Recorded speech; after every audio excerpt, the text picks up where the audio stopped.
Halouj oil field, South Sudan, in May 2013. Government ministers pose alongside Chinese workers and executives from Dar Petroleum as oil pumps are switched on in the world's youngest nation. Just months later, a brutal civil war would erupt, killing tens of thousands of people. At a news conference last week in London, the Sentry group outlined how Dar Petroleum played a central role in the conflict. Dar Petroleum is owned by some of the biggest and most powerful companies in the world. China National Petroleum Corporation, Sinopec, and Petronas from Malaysia, and they are all complicit here. These multinational companies are not just passive beneficiaries of a horrific status quo. They have actively participated in the destruction of the country. They've supported deadly militias, they've seriously polluted the environment, and they've paid off government officials along the way. China National Petroleum Corporation and Sinopec could not be reached for comment. Petronas has not yet responded to VOA inquiries.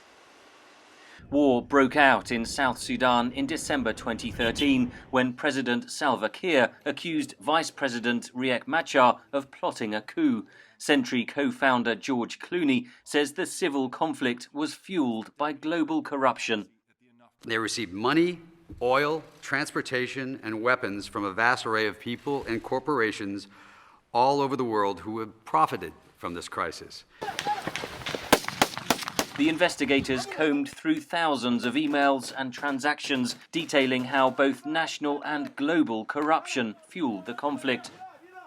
A company owned by President Kiir's 20-year-old daughter and her foreign business partners obtained a mining license in a territory in which the government's military, which are under the control of her father, President Kiir, later drove thousands of people from their homes. Corruption is part of the system, says analyst Rachel Ibreck. People were engaged in accumulating political budgets in order to reward their followers, and that these political budgets were very often dependent on kind of behind-the-scenes deals. So it's not to be seen simply as an individualized activity, but rather as part of a system.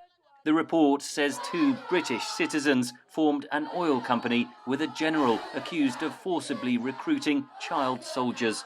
The investigators say Ara Dolarian, an American arms dealer, tried to sell $43 million worth of weapons to rebel General Paul Malong. Those exposing corruption can pay the ultimate price. Lawyer and activist Dong Samuel Luak, seen here in 2011, was detained in Kenya in 2013 and murdered in South Sudan. He had worked with the Sentry investigation. We can see, what the level of pressure is on those people who try to stand up against this system, but we can also see how important they have been in this kind of activity of trying to expose what's going on. The Sentry is calling on the international community to impose sanctions on the networks of corrupt and criminal activities that have fueled the violence. Henry Ridgwell for VOA News, London.